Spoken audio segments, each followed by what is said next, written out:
Hello and welcome to another update video about Bitcoin. Bitcoin has rallied above resistance and broken out of the corrective price channel to the upside. And it did indeed materialize this high B wave that we talked about as well, which obviously I said, can happen, but it needs further evidence for me to believe it really, because while it is a possibility, it wasn't very evident in the chart. Well, it was evident in a sense that I said to you, look, the move down isn't impulsive. So of course, something different could be going on. We always need to be on the lookout for stuff like that. And in a correction, especially in a fourth wave, we can get these high B waves. Let's see if Bitcoin fulfills it now. If this indeed is the high B wave in the current correction, which is characterized by an A, B, C structure, then we should see this C wave leg of the B wave move towards $43,700. We're gonna calculate some of the targets in a minute, but yeah, the idea is obviously bigger picture. Nothing has changed here. Fourth wave is still nicely unfolding, and we are still looking at a support down there at $34,070. That's really the main aspect here. Okay. Microstructures in corrections do change, but you know that. Been talking about that for days. I always remind you of that when we enter a correction, that especially within corrections, there are a few things you need to consider. Within corrections, especially when we're dealing with a B wave, these are extremely difficult, not only to track, well, they are not difficult to track, but they are difficult to trade, you could say, because there are so many different possibilities that a B wave can take, so many routes a B wave can take. It's typically not recommended to trade a B wave. That's one thing. So we don't want to trade a B wave necessarily.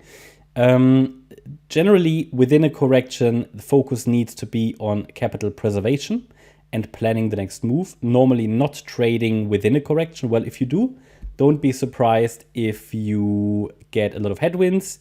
And if you are, for example, I don't know, if you're leveraged or if you're short, don't be surprised if you're facing headwinds, because in a correction, you don't normally want to trade within a correction for a few simple reasons. First of all, again, the patterns are corrective. You're dealing with B waves, with corrective A waves. And while in an impulse, which is the best wave to trade or the best structure, in an impulse, there's really only one pattern. It's impulsive, okay? Yes, it can extend or not. But within a correction, you have over 10 patterns that can unfold. So the probabilities are usually not so clear. Just as an explanation why you might not want to trade within a correction. If, for example, you go short to trade a C wave to the downside, where you can do that. But ideally, you do that only when we have an impulse down. Now, this was no impulse down. It was only a diagonal. Now, this is then where the knowledge comes in, how to trade Elliott Wave, right? You don't want to trade the waves. You want to trade ideally 1-2 setups, maybe from a fourth wave and a fifth wave. For everything else, you need a lot of, well, at least some skill, okay? Especially in corrections, to trade a diagonal is typically not recommended. To trade a B wave is typically not recommended unless you really know what you're doing. And the main issue is that corrections can easily change structure. It's just from an educational aspect very important to understand.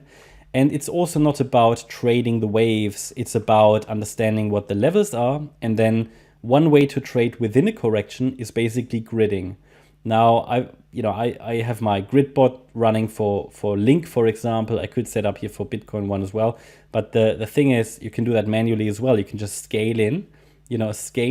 Build a position towards support, which is down here at 34,070, being mindful of position sizing and then scaling out as we go higher. In my opinion, the best way to trade, if you want to trade within a correction, anything aggressive, especially with leverage, don't be surprised if you get thrown out of burn your portfolio, right? So that's just sort of a friendly reminder. But overall, what we have on this chart is still an unchanged corrective structure. A wave down, yeah, B wave, okay, could have topped, but then the pathway to the downside is now fairly unclear. Can still work out to the downside, but would be a bit of a strange structure. Therefore, it now counts best as an extended B wave, A, B, C, and then the C wave down in wave 4 from there. We have no structure at the moment that would strongly suggest that the overall wave 4 is over. Even with a diagonal, it's difficult. I mean, I would need more waves to confirm that. Then basically the wave 4 would have bottomed here, and this would be some kind of a 1-2 setup. But then, let me double check. It might be okay. But then the wave 2, yeah, dipped a little too low, you know. So it shows a lot of weakness, and then the only way would be to say, okay, this is wave 1 of wave 5, wave 2 of wave 5, but then this would have been an extremely shallow wave 4, so it just doesn't fit really very well. So I don't, you know, my primary expectation would be to still get that C wave down at some point, maybe from the position of a higher B wave, absolutely. Now let's talk about targets. How do we determine a target for that B wave? Well, a standard retracement area is of course the 78.6 retracement. There's also, if we add the volume profile to the chart, VRVP, there is a volume spike in that area around 43,000. That's actually starting at $43,000, yeah, $700. So that should slow the price down. That's one aspect. It's not the point of control. The point of control is down here. We're now above it, so trending upwards, short term. Point of control is at 41,880. But yeah, next point of control is up there, so that should slow the price down a little bit. But also it's the 78.6 retrace, and if I now measure the Fibonacci extensions, the A wave can go to the low of the B wave, then the C wave target hits exactly the 100% extension, yeah, overlaps exactly, first of all, with where that volume spike starts, but also with a 78.6 retracement. So I'm watching sort of the area around, you know, 43,600 to 43,800, where that C wave, at least where the C wave should go. Then we see, okay, do we get a reaction there? If not, we might extend further into the resistance area, but it's likely going to be a B wave. That's at least my current thesis here. Yeah, that's my update about Bitcoin. Hope you liked the update. If you did, please hit the like button, leave a comment and subscribe. And if you really like the content, then please check out the channel membership. Thanks a lot for watching. Bye-bye.